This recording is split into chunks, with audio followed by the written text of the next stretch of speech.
La diffusion vient de démarrer. Tous les participants sont en mode écoute seul. Bonjour à tous, vous êtes donc sur le webinaire SensorNet présenté par Connect Data Syntel. On va vous laisser patienter encore 2 petites minutes, histoire que l'intégralité des participants puissent se connecter. À tout de suite.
Donc, bonjour à tous, je suis Noémie, chargée de communication au sein des entités Connect Data Syntel. Je suis en compagnie de Grégory, qui est donc ingénieur commercial chez Connect Data Syntel, et Hicham, qui est CFM chez SensorNet. Alors, avant de rentrer dans le vif du sujet de ce webinaire, je vais vous prendre 5 petites minutes afin de vous rappeler, pour ceux qui nous connaissent, ou vous présenter pour ceux qui ne nous connaissent pas encore, qui sommes-nous, qui est Connect Data Syntel. Donc, Connect Data Syntel, à l'origine, c'est 2 sociétés qui sont 2 entités différentes et qui avaient chacune leur domaine d'expertise. Connect Data, la transmission de data, et Syntel qui était donc spécialisé en solutions voix et sécurité, voilà, voix sur IP sécurité. En 2015, Syntel a été racheté par le groupe OP Globe qui détenait déjà Connect Data. Et en fait, comme ces 2 sociétés semblaient très complémentaires, au fur et à mesure et au fil du temps, nous avons finalement fusionné en une seule et même entité juridique.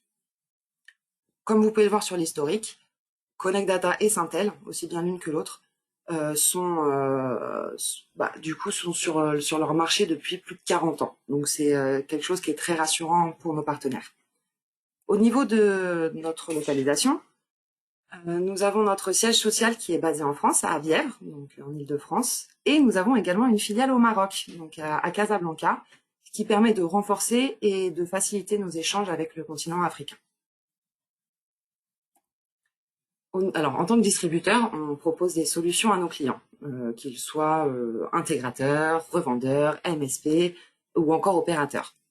Étant donné qu'historiquement, Syntel et Connect Data avaient chacune leur domaine d'expertise, comme on l'a vu précédemment, et bien du coup, on a quand même diverses solutions qui sont proposées et assez variées. On peut avoir du Wi-Fi, on a aussi de la radio point-à-point multipoint, en passant par du LAN switching, du VoIP opérateur, de la téléphonie PBX et la cybersécurité, en l'occurrence ce qu'on va vous présenter aujourd'hui. On ne propose pas juste des solutions comme ça, en mode portefeuille, on vous fait ça en mode boîte aux lettres. Non, non, non, non, nous, on a vraiment envie d'accompagner nos clients et dans l'élaboration de vos projets pour mettre en place ces solutions. Donc, on a du conseil avant-vente, l'assistance au déploiement, on vous propose du support et on a aussi un stock qui fait 300 mètres carrés, donc qui nous permet en fait d'avoir une grande disponibilité de produits, ce qui permet d'avoir des délais beaucoup plus courts sur l'approvisionnement et la livraison des commandes. Ces solutions, si on peut vous le proposer, c'est parce que notre équipe d'ingénieurs avant-vente et d'ingénieurs techniques ont sélectionné des partenaires, des constructeurs et éditeurs innovants et fiables sur le marché Peut-être que vous pouvez en reconnaître certains à travers ces logos. Donc là, c'est plus pour les partenaires côté Connect Data, donc sur la transmission de data. Et côté Syntel, donc voix sur IP sécurité, également nos principaux partenaires. Et donc vous pouvez voir Sensornet. Nous sommes très heureux de pouvoir vous faire la présentation aujourd'hui, puisque voilà, cet éditeur nous a rejoint il y a peu. Donc ça va être donc l'objet de notre présentation d'aujourd'hui. Je vais maintenant vous laisser entre les mains expertes de Grégory et d'Hicham qui vont continuer la présentation. Surtout, n'hésitez pas à poser des questions. Il y a un petit module de chat qui est donc sur votre droite, si je ne dis plus de bêtises, et qui va vous permettre de poser des questions. Et donc, nous ferons à l'issue du webinaire une petite session de questions-réponses et on répondra à toutes vos interrogations. Voilà. Je vous souhaite donc un excellent webinaire à tous. Alors, Grégory, je vais donc te passer la main. Merci Noémie.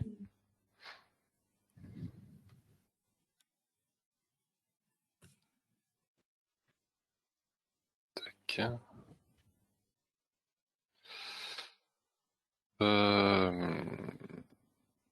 Hop, alors juste une petite présentation de moi. Moi je suis ingénieur commercial chez Connect Data depuis quelques années maintenant. Et donc c'est moi en tout cas qui commercialise également la solution Sensornet. Donc n'hésitez pas à revenir vers moi. Également vous verrez à la fin les autres contacts. Il y aura également William et Célie pour la partie Afrique. Donc voilà. Donc je vais commencer le côté présentation. Il y a également Hicham, je peux te montrer aussi si tu veux. C'est notre Bonjour démonstrateur Hicham. Sensornet et qui va vous présenter par la suite et puis également qui m'aidera sur certains sujets si je bloque voilà pour avoir une présentation vraiment globale de la solution. Est-ce que l'écran s'affiche, Noémie? Oui, l'écran s'affiche, Ouais, tu peux nous mettre la diapo en grand, pas de souci. super. Merci à toi. Donc à propos de Sensornet, Sensornet ça a été fondé en 2007. C'est une société éditrice spécialisée dans la sécurité informatique et le siège est en Angleterre. Vous avez plus de 1500 partenaires actuellement, plus d'1 million d'utilisateurs et dans 47 pays. Et vous avez à droite, vous pouvez voir les différentes récompenses.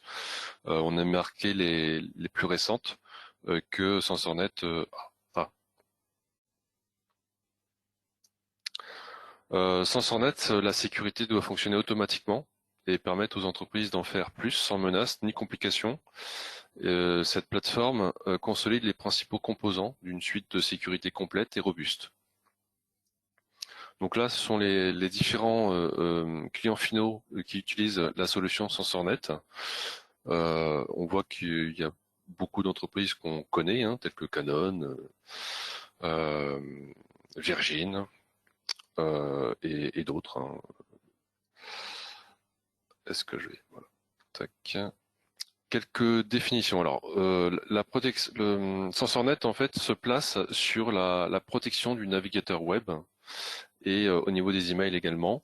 Donc, juste un petit mémo que je trouvais assez utile depuis la création de l'informatique. Au début, on était sur le virus classique, hein, donc le malware, et ensuite par la suite, le malware. Alors, le malware, c'est une variété de logiciels hostiles ou intrusifs qui, qui sont du coup des programmes qui sont pas là pour vous faire du bien, en gros. Donc là, le virus de base, lui, c'est un programme qu'on retrouve souvent en pièces jointes et lorsque vous l'exécutez, ça fait une action négative. Ça peut planter le PC. Il y en avait un au tout début, il vidait la mémoire vive de votre PC. Donc, vu que le système d'exploitation se charge, on va dire peut-être à 30 ou 40% dessus, ça vous fait planter le système d'exploitation de votre Windows. Voilà, et donc voilà pour le virus. Le ransomware, on le connaît un petit peu. C'est celui qui va vous demander une rançon. Il y a également le scareware. Le scareware, donc ça c'est un faux logiciel de sécurité. On en trouve assez régulièrement sur Internet. Ça va être par exemple un faux antivirus qui va vous dire qu'il y a des virus détectés sur votre PC, installez le programme. Et en fait, c'est un virus qui s'installe, c'est pas du tout un antivirus. Le ver, c'est un programme qui, par exemple, pour bien comprendre ce virus, enfin ce malware, c'est admettons qu'il y a un programme qui soit exécuté dans une banque qui va prendre 10 centimes sur tous les comptes des clients et va être routé sur un compte principal dans une autre banque. Donc ça, voilà, c'est un virus qui peut faire riche, qui peut rendre riche quelqu'un, enfin le hacker, juste en prenant juste 10 centimes par le compte. Le spyware, c'est un logiciel publicitaire. En fait, lui, c'est un peu ce qui se passe avec les cookies actuellement. Donc on est un peu tous contraints de l'avoir. C'est lorsque vous allez sur un site, il vous demande d'accepter les cookies pour donc relever donc vos comportements sur le site internet. Ça peut également relever d'autres comportements. Donc voilà, c'est une sorte de traceur qui va permettre de suivre vos comportements. Le cheval de Troie, lui, c'est un virus, un malware qui vous est envoyé en général par email. Ça peut être également par aussi le navigateur internet où vous téléchargez une image ou un fichier PDF ou un programme, et le cheval de Troie est rattaché à ce programme-là, donc ça va l'ouvrir. Et le hacker va pouvoir prendre possession de votre PC et regarder tout ce que vous faites sans forcément besoin de bouger la souris ou que vous ayez la visibilité dessus. Donc voilà, il est assez menaçant. Aujourd'hui, beaucoup d'antivirus le contre, ce qui n'est pas plus mal pour nous. Le spam, donc tout le monde le connaît, c'est ce qu'on a régulièrement au quotidien. Ce sont des emails qu'on n'a pas forcément souhaité avoir et qu'on trie tous les jours pour le mettre finalement dans la corbeille. Le phishing, c'est lorsque on vous envoie un SMS en vous disant vous avez reçu un colis alors que vous n'êtes pas du tout en attente de colis, ou alors même si vous êtes en attente de colis, ne cliquez pas sur ce lien, ça va vous rediriger vers un site qui va essayer de récolter vos données personnelles. Le logiciel publicitaire, lui, c'est le pop-up lorsqu'on trouve sur un site, et maintenant on a beaucoup de bloqueurs de pop-up. C'est la publicité qui est constamment, par exemple sur 20 minutes, il y en a beaucoup, ou sur d'autres sites internet, bien entendu. Le bec, alors le bec, lui, c'est le dernier né en tout cas moi, que j'ai pu voir de mon côté. C'est le business email compromis. Ça va toucher principalement les employés en leur demandant de faire des tâches qui sont un peu compromettantes, on va dire. Ça peut permettre de bloquer l'entreprise. Et donc c'est un employé qui reçoit ça, et souvent de la part de son supérieur. Donc du coup, il y a vraiment une analyse importante à réaliser sur ce type de virus.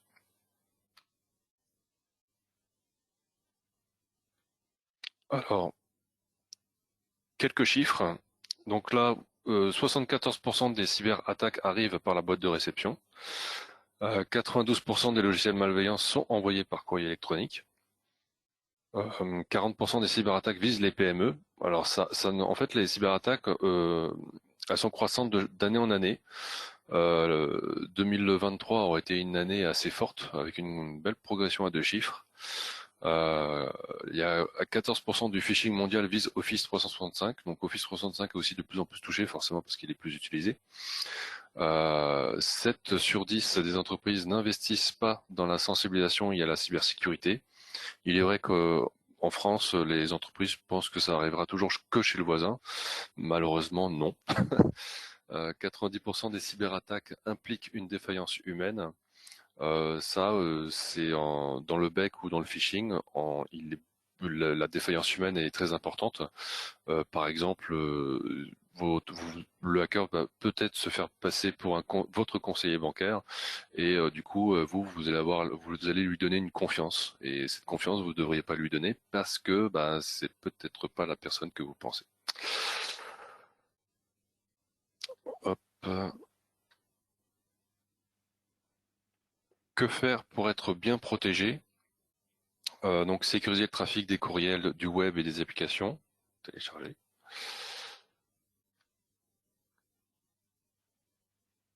Comment utiliser une protection contre les virus? Donc les emails, le navigateur internet, SensorNet s'attaque sur ces deux points très importants. Archiver ces emails également et la protection en temps réel.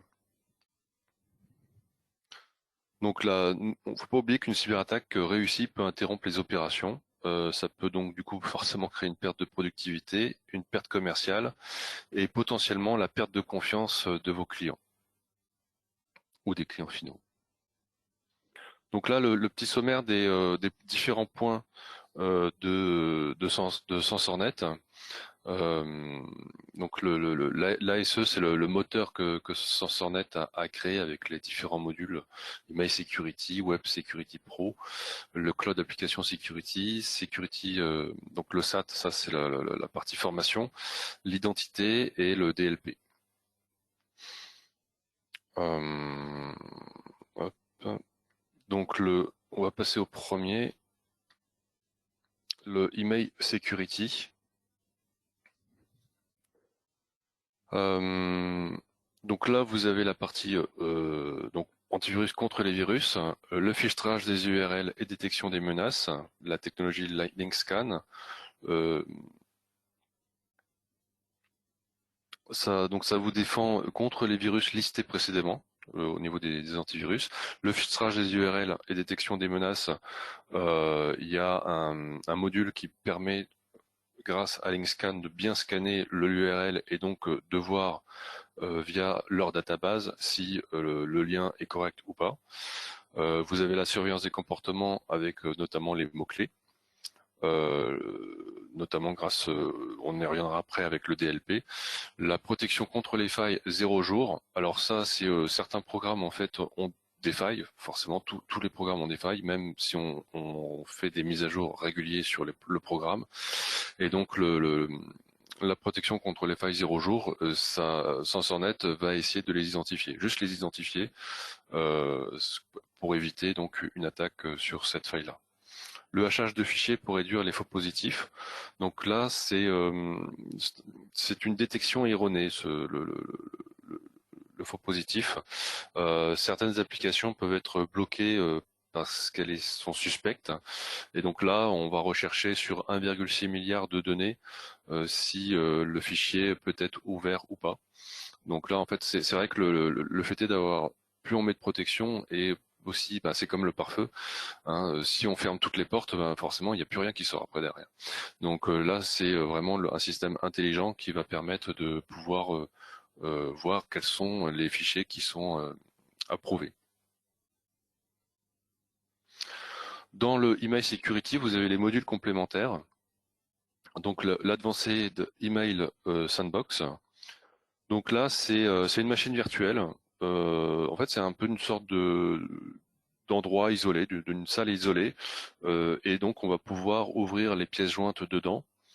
Ça permet, lorsqu'il y a un email suspect, de pouvoir l'isoler et de l'ouvrir et il n'y aura pas de risque que le virus attaque quoi que ce soit parce que justement on est là pour le décortiquer. On décortique le mail dans cet endroit et ensuite on exécute des mesures appropriées dessus. Vous avez l'Emergency Inbox, donc ça c'est la boîte de réception d'urgence.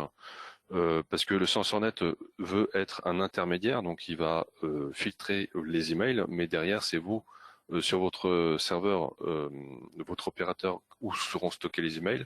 Mais si un jour vous avez un problème de maintenance sur votre serveur d'hébergement, et bien dans ce cas-là, il y aura donc un accès sur la boîte de réception d'urgence qui vous permettra de reprendre la main tout de suite et donc de ne pas perdre de temps. Vous avez également, je vais lister l'archivage qui va vous permettre, si vous perdez un email ou quoi que ce soit, vous récupérez instantanément le mail. Donc ça, c'est quand même très pratique. Et également donc le Secure Mail. Donc là, certains messages sont trop sensibles pour être stockés dans la boîte de réception d'un utilisateur. Donc là, il suffit d'ajouter un mot-clé personnalisable au début de l'objet d'un message pour que le destinataire doit se connecter sur un site web sécurisé afin de décrypter et de consulter le contenu. Donc là, en fait, on va le mettre un peu quelque part dans un espèce de coffre-fort ou dans un tiroir sécurisé. Donc un peu ce qu'on trouve maintenant sur les téléphones avec les dossiers sécurisés. C'est un peu le même principe. Euh, Ensuite, la partie Web Security Pro. Donc le second vecteur d'attaque le plus courant, ce sont les logiciels malveillants. Donc Web Security comprend une protection contre les virus avancée, le blocage des logiciels malveillants sur le web, le filtrage et analyse des URL en temps réel et détection des menaces, les règles comprenant des catégories, des mots-clés permettant de bloquer de contenu inapproprié, et le temps de réponse sur ce type sur ce module, c'est le plus rapide. En fait, on vous expliquera par la suite, mais cette solution s'utilise donc sur Windows, sur macOS, sur tous les ordinateurs, on va dire 90% des utilisateurs. Après, on peut parler de Linux, mais on verra ça après. Donc sur macOS et Windows, on va utiliser un agent. Et cet agent-là va permettre de gagner en rapidité. Mais alors sur d'autres solutions telles que les téléphones, les tablettes, là on est plus sur des apps. Donc là c'est plus par proxy qu'on utilisera. Et là également, SensorNet se veut être rapide parce qu'ils ont plusieurs dizaines de data centers dans le monde. Et donc on pingera directement sur celui qui est le plus proche.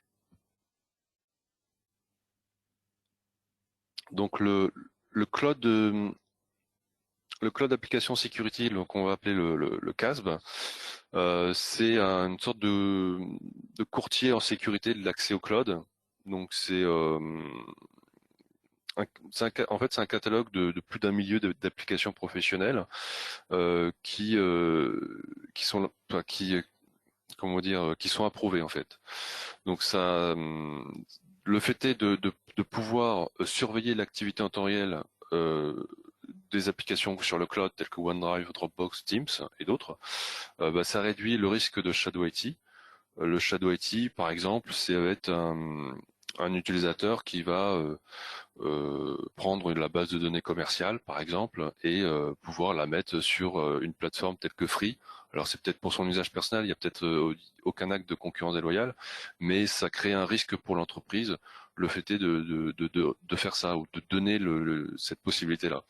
Donc ça permet de pouvoir voir un peu les failles qu'il y a au niveau des fichiers qui se baladent sur Internet. Bon, il n'y a pas que la base de données, ça peut être une présentation PowerPoint qui reste toujours confidentielle sur une réunion donnée.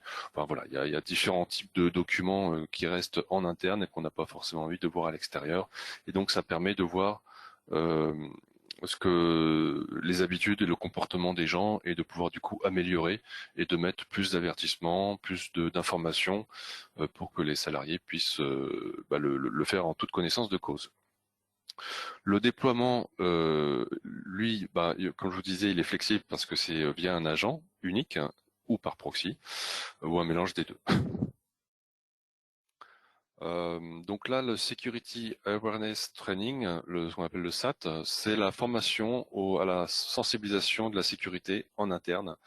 Donc ça va permettre à vos clients ou à vous-même de vous entraîner, d'être formé en ligne par SensorNet pour éviter que vous soyez l'erreur, enfin que vous fassiez une erreur humaine ou une défaillance humaine.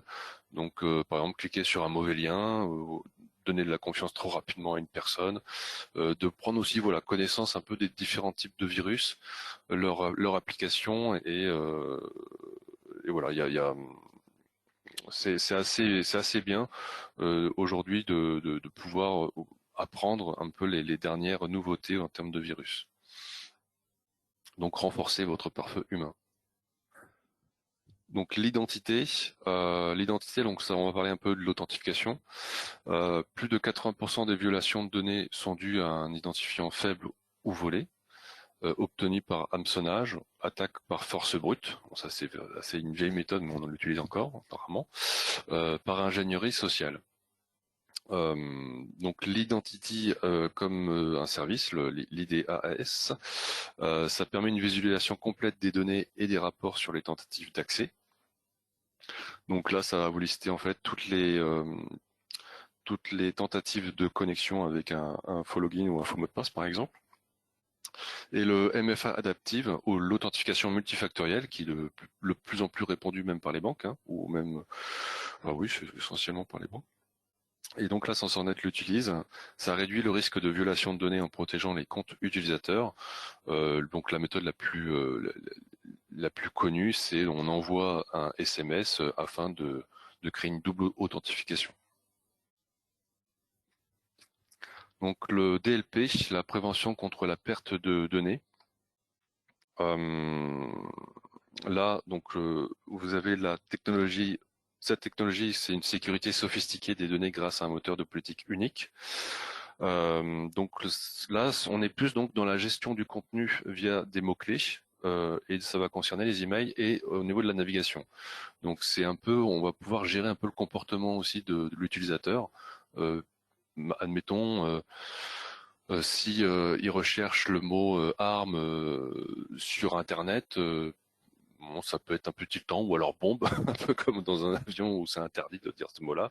Et bien là, en effet, ça va être le logiciel, vu qu'on aura mis ces mots-clés comme quoi il y aurait qu'il faut que ça remonte au niveau du rapport, savoir combien de fois ça a été recherché, où ça permet de pouvoir voilà, de voir le comportement de l'utilisateur et de prendre des actions par rapport à ça s'il y a besoin d'en prendre.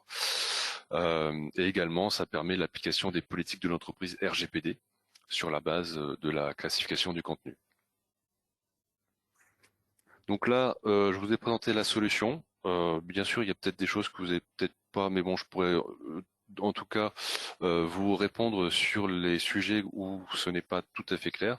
Là, il y a Hicham qui va vous présenter cette solution beaucoup plus visuellement, parce que là, c'est une présentation PowerPoint. Là, on va passer directement sur la console de SensorNet et il va vous montrer donc la partie Web Security, email, l'analyse des URL avec les mots-clés, le comportement également. Enfin, il va présenter un peu tout ça. Hicham, est-ce que tu es présent? Oui, bien sûr. En fait, là, je vais essayer de partager mon écran. Je suis audible, n'est-ce pas? Oui, tu es tout Oui. à fait audible. Merci. Ne dis pas de bêtises. Ok, formidable. Voilà, on voit bien ton écran, Hicham. C'est parfait. Lequel? Alors là, on voit le Novo, une belle plage sur Ok. laquelle on a envie de Ok. poser. Formidable. Alors, je me présente, je m'appelle Hicham. Déjà, pour commencer, je vous remercie chaleureusement, Naomi et Grégory, pour cette aimable introduction. Je suis honoré de faire partie de ce webinaire. Mon intervention, c'est lié à vous démontrer comment SensorNet fonctionne. Donc, merci aux organisateurs et à vous tous pour votre participation. N'hésitez pas à poser des questions dans le chat pendant ma présentation, je vais y répondre après. Il faut déjà dire comme quoi que le domaine de la cybersécurité est certainement vaste et complexe. À l'ère numérique actuelle, de nombreux fournisseurs proposent des solutions. Donc, on n'est pas les seuls. Il y a plusieurs fournisseurs qui proposent des solutions pour renforcer l'environnement numérique d'une entreprise contre une multitude de menaces. Cependant, il est important de reconnaître que toutes les solutions de cybersécurité ne se valent pas. D'un côté, il existe des produits qui vantent des fonctionnalités de sécurité robustes, mais qui peuvent être incroyablement compliqués à configurer. Et ça, on le sait bien sûr. Ces outils nécessitent souvent une expertise, significatives peuvent représenter une courbe d'apprentissage abrupte pour les professionnels de l'informatique. La complexité peut décourager certaines organisations à optimiser pleinement leurs mesures de sécurité ou même entraîner des configurations incorrectes qui affaiblissent involontairement leur défense au lieu de les rendre robustes. Et d'un autre côté, SensorNet privilégie la simplicité et la convivialité. Donc, nos produits sont conçus pour être facilement configurés, ce qui les rend accessibles à un plus large éventail d'organisations, y compris celles disposant de ressources informatiques limitées. Une telle simplicité, lorsqu'elle est associée à l'efficacité, peut rationaliser le processus de renforcement des défenses numériques et garantir que la cybersécurité reste une partie intégrante de la stratégie globale d'une organisation. Donc, ce que je vais faire, c'est un aperçu succinct du produit d'aujourd'hui. Bien sûr, nous aurons d'autres sessions à l'avenir où nous pourrons consacrer davantage de temps pour une analyse plus approfondie. C'est uniquement pour aujourd'hui, c'est pour vous montrer que voilà, ça fonctionne, c'est très simple. Donc, une fois on se connecte dans notre portail, je vais déjà ouvrir mon compte. Donnez-moi 2 secondes.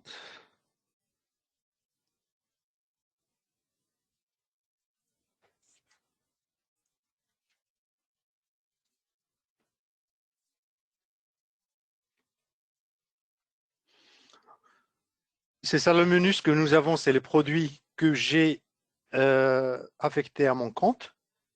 IDaaS, Web Security, Cloud Application, Email. Il y a même l'archive MFA, tout ce que Grégory a dit tout à l'heure. Et le SAT, là, c'est pour aider les utilisateurs à apprendre un petit peu sur ce qui se passe côté phishing et tout ça.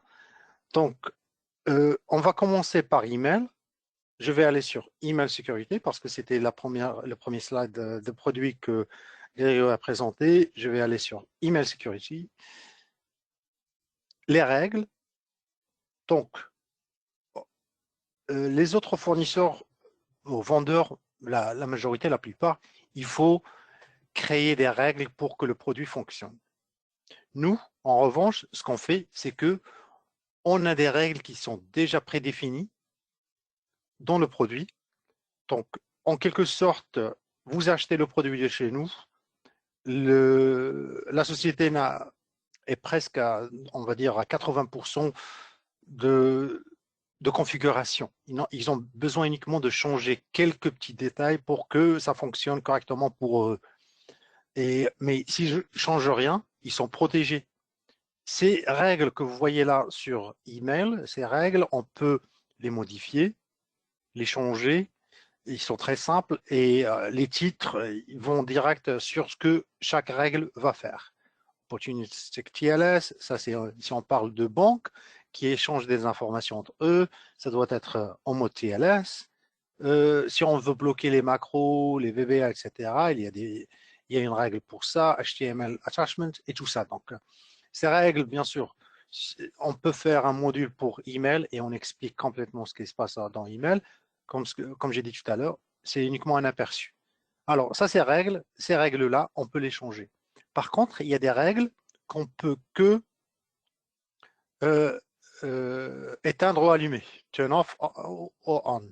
Donc, ces règles-là, c'est les règles du corps du service, c'est ce qui se passe derrière la scène. Donc, ce que nous avons là, c'est notre technologie avec le AI, avec l'intégration avec le cloud en général.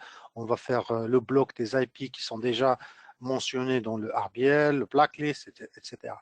Ça, on peut pas changer ces règles, mais on peut les turn off and on. Donc, ça, c'est email. Je vais, sur email, vous avez plusieurs tablettes. Donc, connexion roux, règles, custom rule data, global quarantine. Donc, la quarantaine, quand un email va être bloqué, on peut choisir que ça va être bloqué. On ne peut pas l'extraire ou bien que ça part sur la quarantaine. Donc, ça, c'est C'est très simple. On peut créer une liste pour les adresses qu'on veut bloquer ou automatiquement ajouter une adresse si on ne veut pas à la liste, à la block list. Sinon, des emails qu'on connaît bien, on peut les ajouter sur le safe list.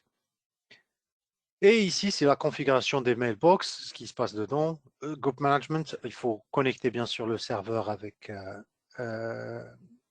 Syncernet. Et la configuration se fait au niveau de Emacs Record. Donc, il faut changer le Emacs, rentrer le Emacs ici dans cette configuration Products Configuration. Et voilà, c'est très simple. Les emails vont directement être envoyés à vous, mais on va les scanner dans des milliers de secondes. Ça va pas prendre beaucoup de temps. Donc, email, il est très simple. Comme j'ai dit, les règles sont prédéfinies. On peut changer des règles, on peut ajouter d'autres règles si nécessaire. Notre support, notre sales engineers, etc., ils sont là pour vous aider si jamais vous avez des questions. Sinon, il y a le help page, là où nous avons vraiment tout mentionné, même avec les best practices. Là, je vais passer sur web. Alors, web, encore la même chose. Nous, on vous présente avec des règles simplifiées. Désolé, j'ai resté ici pendant pas mal de temps. On vous présente avec des règles très simplifiées qui vous aideront à accéder à Internet d'une manière sécurisée sans vraiment créer d'autres règles. Et ces règles, c'est ce qu'on appelle system rules. Ils sont déjà là.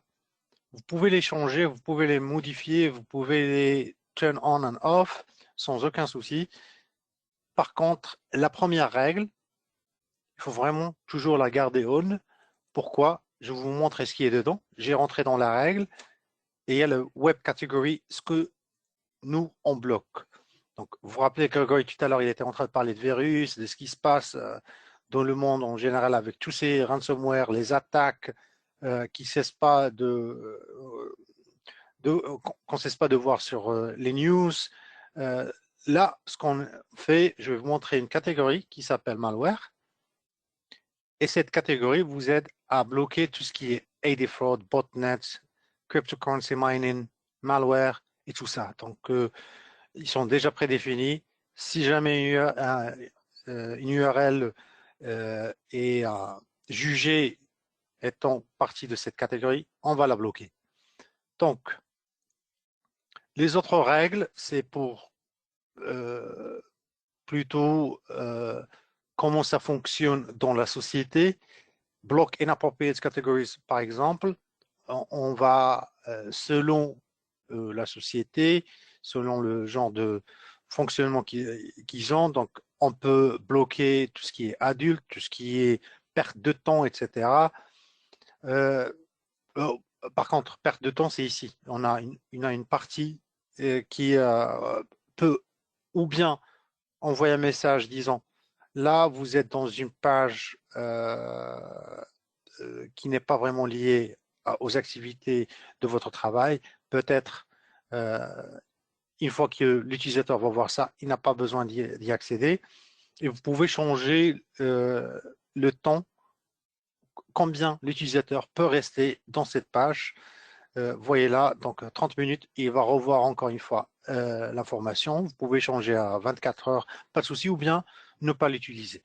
Donc, ces règles-là que vous avez, ils sont déjà prédéfinis, rien à configurer, il y a pas de, on ne fait pas de rocket science, ils sont là. La société, comme j'ai dit, ils sont protégés presque à 80% côté attaque, une fois qu'ils achètent le produit avec nous. Par contre, s'ils veulent vraiment s'aventurer, et c'est très important qu'on arrête l'échange des fichiers, l'échange d'informations personnelles, on peut utiliser aussi Casby. Et là, c'est là où vous trouverez notre catalogue. Voici le App Catalogue. Alors, nous avons classé, bien sûr, plusieurs applications selon leur catalogue. Donc, il y a Artificial Intelligence. On sait bien qu'aujourd'hui, maintenant, tout le monde utilise le OpenAI. Et le OpenAI, c'est plein de fuites où peut-être on va partager quelque chose qui ne sera pas bien conçu par la société ou bien ça va créer un souci pour la société elle-même. Donc, on peut faire comment dire, des actions sur l'application liée à Artificial Intelligence. Je vais vous montrer par exemple OpenAI, ce qu'on peut faire. Alors, on peut changer upload file. Donc, s'il a une application qui utilise OpenAI et il va ajouter un fichier, on peut changer le baseline risk. Nous, déjà, on a spécifié pour vous que le baseline risk pour upload file, c'est high. Vous pouvez ajuster ça même vers very high, comme ça, très haut.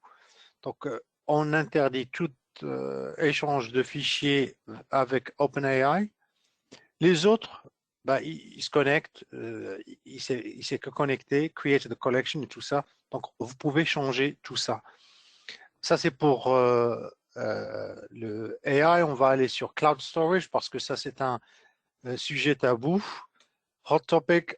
Donc, Cloud Storage, on sait bien que les utilisateurs ils utilisent WeTransfer, Dropbox, File, tout ça pour échanger des fichiers de grosse taille.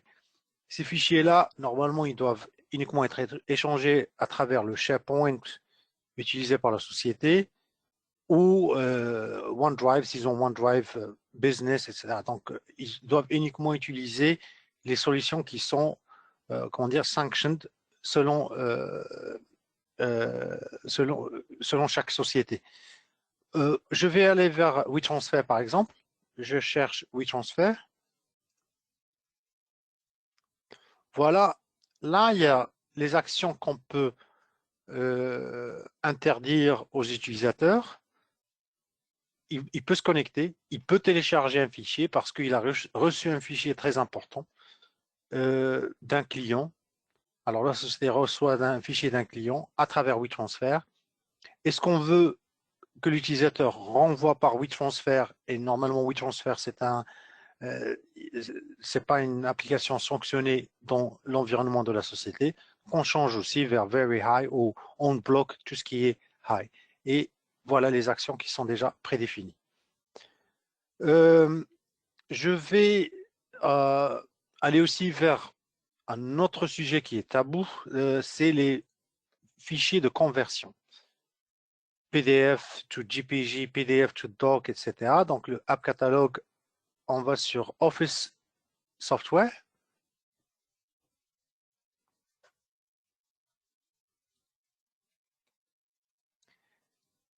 Et vous avez Conv to PDF, Convert Files, Convert Image.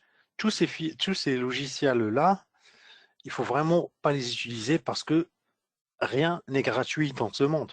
Quand on partage un fichier avec ces plateformes, ce fichier il sera retenu par la plateforme pendant une certaine période. Si on lit les Terms and Conditions dans leur site, c'est-à-dire on le garde uniquement pour 7 jours, mais pourquoi vous le gardez pour 7 jours?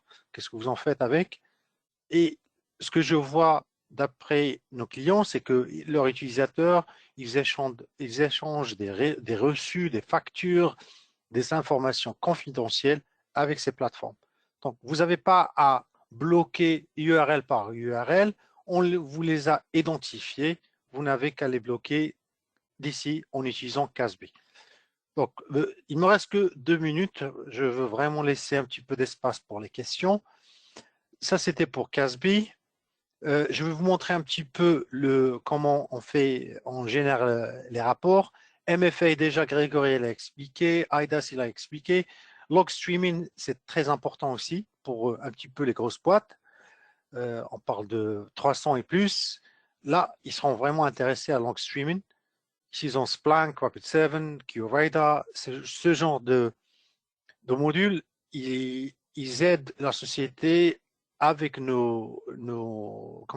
nos logs à comprendre ce qui se passe dans leur environnement. S'ils veulent vraiment s'intéresser à ceux qui essayent de faire du bypass aux mesures que la société a fait, on pourra facilement extraire ces informations si vous utilisez log streaming avec third party comme Splunk ou tout ça.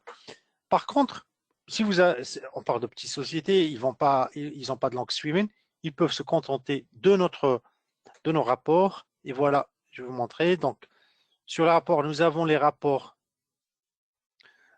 qui nous donnent toutes les informations de ce qui se passe dans une transaction. Donc, si je vais ici, Web Activities by Heads, je fais Run Reports pour la dernière heure, ce qui se passe.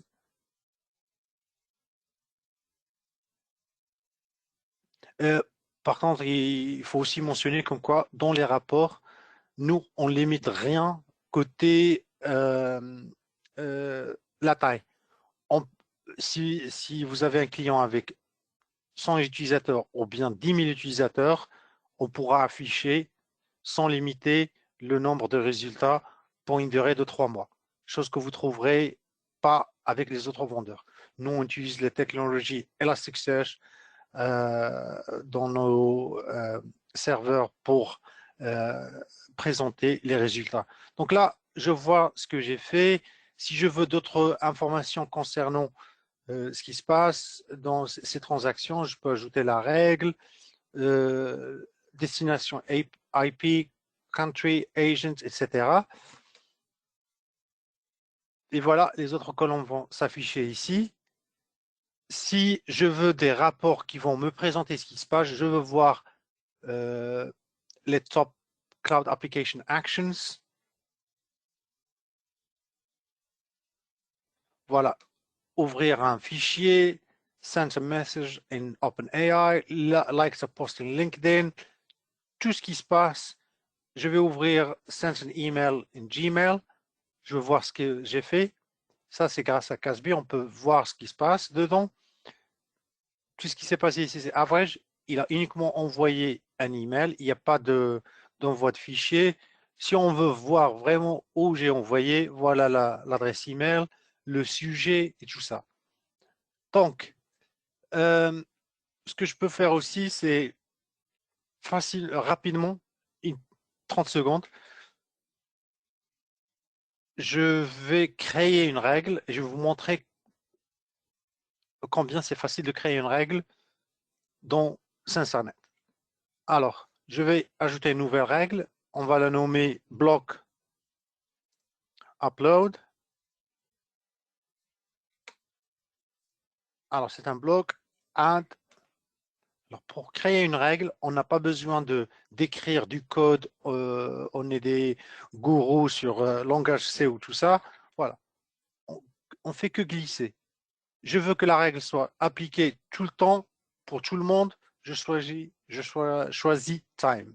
Si je veux la règle que s'applique pour un utilisateur ou bien un groupe, voilà, je les ai là. J'ajoute. Très simple. Pas grand-chose. Alors, qu'est-ce que je veux faire avec la règle? Je veux qu'elle bloque une certaine web catégorie liée à streaming, par exemple, configure, je ne sais pas, au webmail. Si je veux webmail, voilà. Je cherche webmail, pardon. Mail. Voilà, webmail. Facile, je vais bloquer tout ce qui est webmail. Si je veux bloquer une application, la classe de l'application ou bien l'application, je n'ai fait que glisser, je clique sur Configure, je choisis Cloud Storage par exemple. Si je veux bloquer une application, je fais que glisser et je choisis l'application que je veux bloquer. On va dire, je veux bloquer Acrobat Reader, Save. Si je veux bloquer en utilisant, par exemple, le Cloud Risk, attendez, il y a beaucoup ici. Donc, c'est déjà prédéfini. Je veux bloquer uniquement par le Cloud Risk. Tout ce qui est very high, on va bloquer. Tout ce qui est high, on va bloquer. Je ne sais pas, selon le désir de la société. Il y a même, si on veut bloquer une action, on s'en fout carrément si je peux me permettre de le dire, de l'application. Je veux arrêter tout ce qui est upload. Donc, je tape upload ici, voilà. Upload file, upload email attachments. Je veux bloquer tout ce qui est share, la même chose, c'est ici. Donc, vraiment, c'est très simple. C'est que des glisses, c'est des clics. Il y a le quota. Si on veut ajouter combien de temps un utilisateur peut rester sur Internet. Si on veut bloquer les MIME type files, on parle toujours de web, on peut le faire ici. Il y a plusieurs choses à faire. C'est très simple. On a des règles prédéfinies pour l'éducation, Education Focus. Ça, c'est des templates qu'on peut utiliser. Social Quota, Coaching Mode. Et si vous voulez en ajouter d'autres, on peut les faire. Sinon, on utilise Blank Rule, une règle de 0, on commence à 0.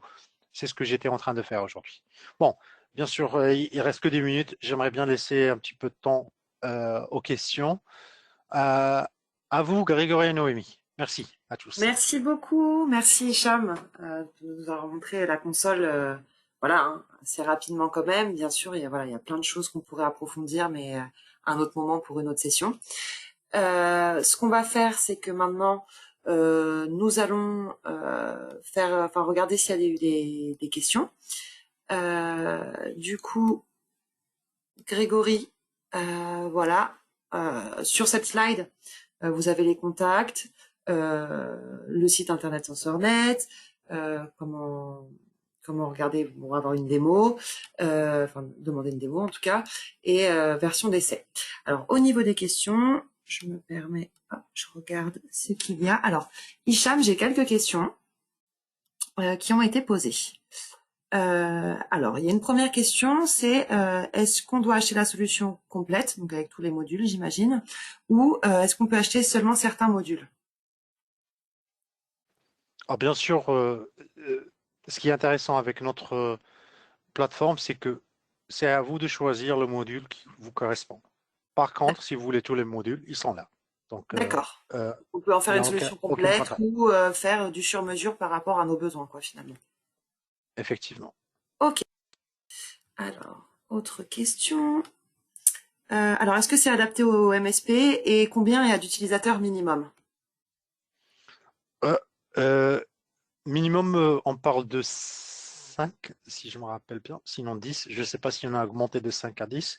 Et bien sûr, c'est vraiment adapté au MSP. Si vous voulez, je peux présenter une petite page liée à à ça, si vous me donnez 2 secondes. Alors, attendez.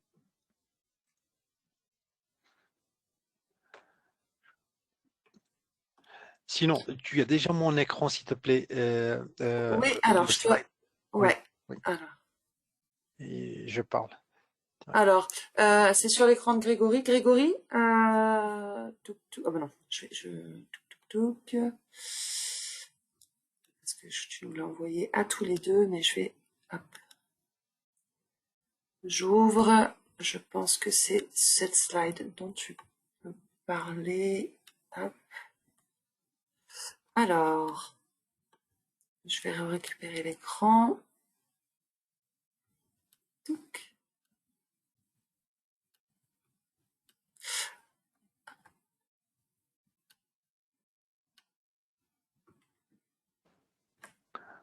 Bon, voilà, vous voyez ici, vraiment la solution elle est conçue pour que ce soit MSP ou partenaire.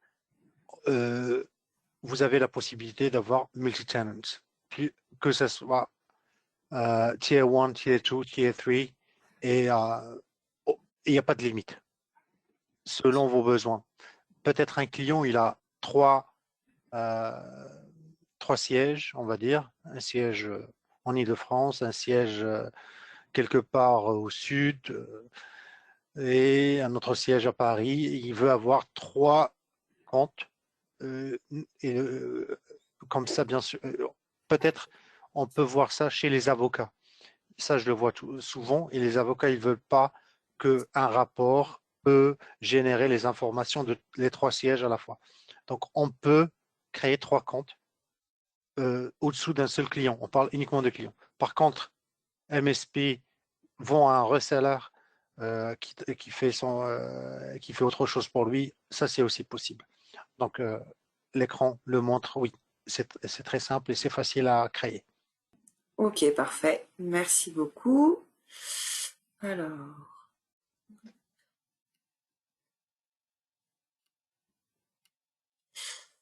Alors, ensuite, autre question. Alors, j'ai une question sur... je suis à la recherche d'une solution MFA. Est-ce possible d'avoir uniquement ce module, du coup?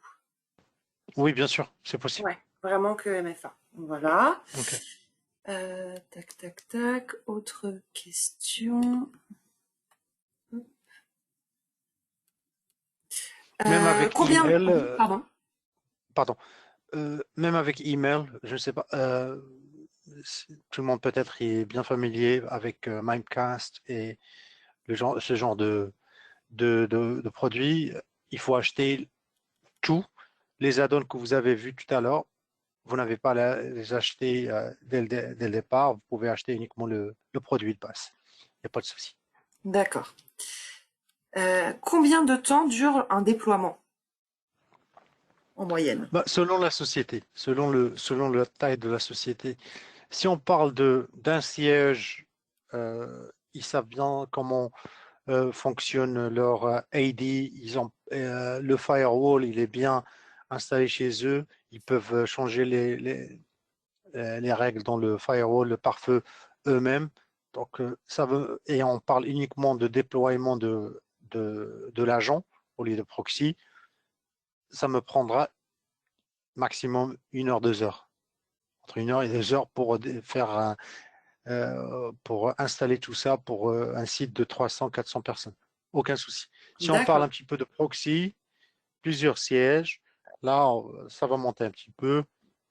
Il y a des projets avec des grosses boîtes de 10 000 utilisateurs qui prend peut-être quelques semaines, 3 semaines. Mais ça ne va pas passer plus qu'un mois pour... on parle des boîtes de 10 000 utilisateurs et plus. Pour un proxy, pour une petite boîte, ça va nous prendre une demi-journée maximum pour tout configurer. Ok, donc là on souligne bien le fait que cette solution de SensorNet, elle peut à la fois s'adresser à des grands comptes, à des MSP, à des grosses sociétés, que finalement à des plus petites PME. Vraiment, c'est une solution qui est très adaptable. Voilà. Effectivement, effectivement. Alors, j'ai une autre question. Alors, dans le cas d'une ferme... Alors, c'est un peu plus technique, je vais essayer de comprendre ce que je lis. Dans le cas d'une ferme RDS compatible... Alors,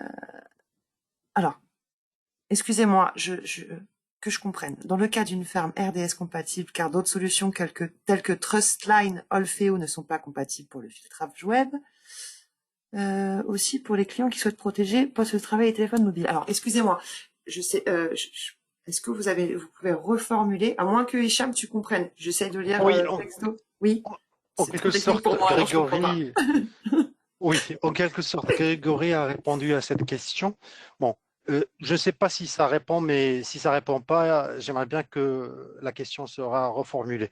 Alors déjà, l'agent, on peut l'installer sur Chromebook, sur Mac et sur PC, laptop, tout ce qui est Windows. Pour Linux, pour tout ce qui est ce qu'on appelle BYOD, téléphone et tout ça, on utilise le proxy. Donc, il n'y a pas de contrainte. Peu importe la configuration du client, le proxy, ce n'est pas un proxy DNS ou ce n'est pas un proxy qui va là où on enforce notre solution sur les autres solutions. Non, le proxy peut fonctionner en parallèle avec les autres outils ou produits que le client a sur son environnement digital. Est-ce que ça répond à votre question? Je vous laisse quelques minutes peut-être pour nous dire pour affiner si vous aviez besoin d'affiner. En attendant, Ah oui, ça me va. Très bien. Bon, bah tant mieux. Merci Hicham pour ta réponse. Apparemment, voilà. Moi, je suis désolée, hein, comme je suis un peu profane dans la matière. Je suis chargée de com, alors j'avais peur de dire, voilà, de pas tout comprendre. Alors, j'ai une dernière question. Enfin, pour l'instant, hein, ça peut vous laisser le temps d'en poser d'autres si vous le souhaitez. Mais comment évaluer la solution? Alors, il me semble, Ça, Hicham, que vous avez des versions oui. d'essai, hein, Alors, si je dis pas de bêtises. oui, oui, effectivement, on peut l'évaluer, on peut faire des trials pour, si quelqu'un le veut, bien sûr, il faut contacter Syntel Oui. et on va vous créer un compte pour tester la solution. Et si vous voulez comparaître même la solution avec d'autres produits, nous avons déjà mis les battle cards avec les autres produits, les autres vendeurs sur notre site. On va vous mettre les liens aussi pour ça. Bien sûr. Et j'ajoute du coup qu'à l'issue de ce webinaire, qui donc a été enregistré, on va pouvoir vous envoyer dès demain un mail avec ce webinaire, l'enregistrement bien sûr, et justement les ressources qui vous permettront d'aller un peu plus loin. La version, par exemple, un lien pour une démo, version d'essai, des liens vers les battle cards, justement, dont on parlait Hicham. Donc vraiment, voilà, vous aurez nos coordonnées, donc n'hésitez pas à revenir vers vous. Connect Data Syntel, on est là pour vous accompagner grâce à Sensornet et à l'appui d'Hicham. On fera le maximum pour vous accompagner dans vos projets. Est-ce qu'il y a besoin... Alors, est-ce qu'on fait les certifications Sensornet? Parce que c'est vrai qu'on parlait du SAT. Oui. Alors oui, il y a des certifications Sensornet. Ouais. En effet. Hop. Alors, solution NFR pour les revendeurs. Si oui, toutes les options ou limitées afin de se former pour le revendre? Est-ce que... Limité pour le nombre d'utilisateurs, bien sûr. NFR, ça ne va pas être plus que 5 utilisateurs. Ok, ça va être 5 utilisateurs, mais il y aura tous les modules pour que le revendeur, pour pouvoir se faire la main et potentiellement se certifier. Ok, d'accord. S'ils ont besoin de plus, ils peuvent nous contacter. On va vérifier chaque cas à côté. Ok, donc pour du NFR, d'accord. Ok, très bien. Donc, de toute façon, on va vous envoyer un mail à l'issue de ça, justement. Vous n'hésitez pas à nous contacter pour qu'on puisse justement activer un compte et puis pouvoir vous accompagner sur l'évaluation de votre solution. A priori, je crois que nous avons fait le tour. Donc, merci à vous, participants, de nous avoir laissé l'opportunité de vous présenter la super solution qui est Sensornet. Merci à Hicham de nous avoir présenté, de nous avoir accompagnés durant cette présentation. Et merci à Grégory aussi pour toute la première partie du webinaire. À très bientôt. Merci Hicham, merci Noémie. Bonne fin de journée à tous. Au revoir.